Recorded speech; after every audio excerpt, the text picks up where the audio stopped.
Dubai is a land full of technology, innovation, and, in the case of the World Islands, severe disappointment. Not long ago, Dubai's World Islands were the talk of the town. Nothing quite like them had ever been constructed, so it's no wonder that they wound up as the poster child for nearly every tourism advertisement imaginable.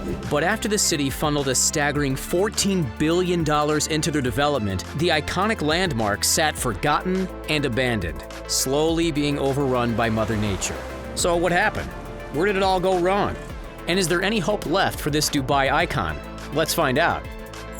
We have to wind the clock back all the way to 2003 for the start of this fascinating journey of, let's be honest, failure. But back then, the World Islands were a totally different story. The designers were full of optimism, and the rest of the planet was obsessing over this beacon of ingenuity. Here was the initial plan. The artificial archipelago, made up of 300 islands, was going to be built 2 miles off the coast of the mainland. It was going to be a typical residential neighborhood, though the World Islands were intended to be an exclusive offshore playground for the elite of the elite. We're talking local and international film stars, royalty, business tycoons, and celebrities from near and far. 50 invitations were sent out every year detailing the exclusive opportunity to own the world. If you were swimming in cash, wouldn't you jump at the chance?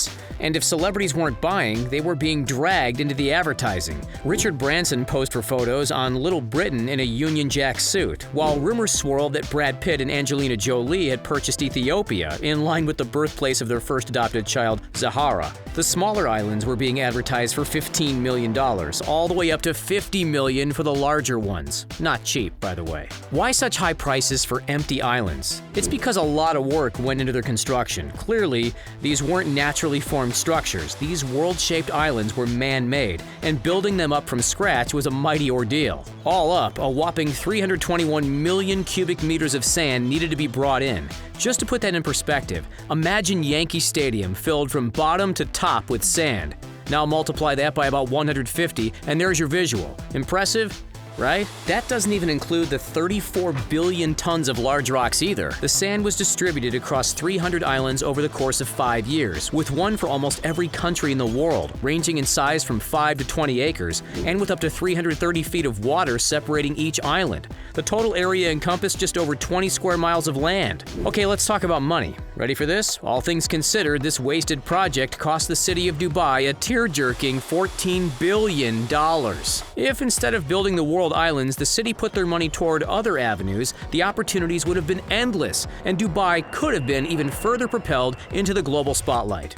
But no. For $14 billion, Dubai could have built another 9 identical copies of the world's tallest building, the Burj Khalifa. For $14 billion, Dubai could have constructed 225 replicas of the Dubai frame, almost enough to create a circumference around the entire city. For $14 billion, Dubai could have constructed another 13 versions of the Burj Al Arab, the world's only 7-star hotel. Perhaps most importantly, for $14 billion, Dubai could have created a second version of the Palm Jumeirah, a revolutionary man-made archipelago that was already proven to be astoundingly successful. Yet, despite all these imaginative and realistic possibilities, they took the wrong option, opting to build the World Islands, which have sat mostly abandoned since their inception, slowly falling victim to the ocean. The empty islands aren't a failure solely because of the unwise allocation of the city's cash. While initially an amazing visual spectacle that truly deserved to be on a postcard, the aesthetic of the World Islands is now, well, kind of sad, really. See for yourself. The hope was for the World Island to resemble a bird's-eye view of a world map.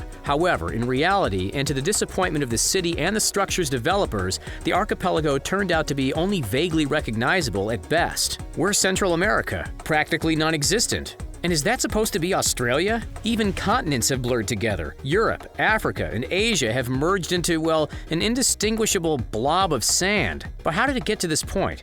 Part of the blame goes towards sinking and erosion, and the other part goes toward the project remaining unfinished. Primary cause for the lack of completion can be pinned down to one event, the GFC. Because of the destructive effects of 2008, Nikhil Properties, the developer, had to halt production in 2009. By then, amazingly, 60% of the islands had already been sold to private companies and investors. But after that point, Mother Nature started to take over, and the islands began to lose their well-defined borders. While the GFC was indeed the catalyst for failure, it wasn't alone. The islands had also no access to electricity, which, given its intention to house properties, was a huge issue. There was a plan in place to install electric cables under the Persian Gulf. However, it was never carried out. Then we've got another important reason for their struggle, the dilemma of choice. Dubai already has another incredibly successful man-made archipelago, the $12 million palm tree, officially known as Palm Jumeirah. This structure welcomed its first residents in 2007 before the world islands hit their roadblock. As you can see, today this place is thriving. The Atlantis Hotel is a hotspot for celebrities, with its lavish Atlantis Bridge suite holding the distinction of being one of the most expensive hotel suites in the world, zeroing in at $25,000 a night. Properties are going up left, right, and center, and it's still far from being full. So with another perfectly good set of islands already flourishing, why would Dubai keep throwing money at something seemingly destined to fail? In a city constantly building and creating innovative landmarks, time and money appeared to be better spent elsewhere. Only 9 of the 300 islands have been developed. These ones, Lebanon Island, Pete's Island, and 6 islands making up the so-called Heart of Europe resort, and Michael Schumacher Island, named after the Formula One driver. As for Africa, Asia, Australia, and South America, well, they're still just piles of sand slowly drifting away. Alas, hope is not entirely lost. Dubai is fully aware of their failure and has managed to pivot in a new direction. Now, the focus has turned almost exclusively to one section of the world map, the Heart of Europe. Here's the new plan. The first phase of construction includes 10 waterfront palaces on Sweden Island, 32 villas on Germany Island, and 78 so-called floating seahorses. These floating homes, which are intended to be a staycation destination, are arguably the most unique part of the entire operation.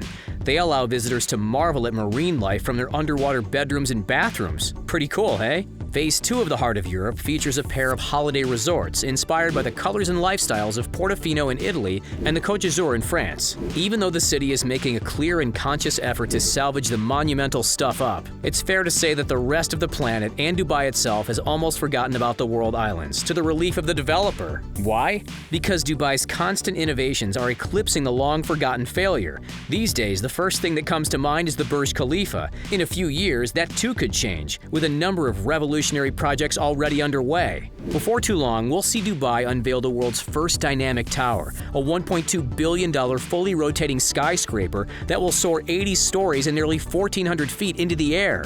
We'll also see Aladdin City, a $500 million neighborhood inspired by the tales of Aladdin and the Arabian Nights. And as perhaps the nail in the coffin of the world islands, Dubai has already created another man-made archipelago, Jumeirah Bay Island, which is shaped like a seahorse. Already open to the public, this place houses a yacht club, apartment buildings, and a 5-star Bulgari hotel.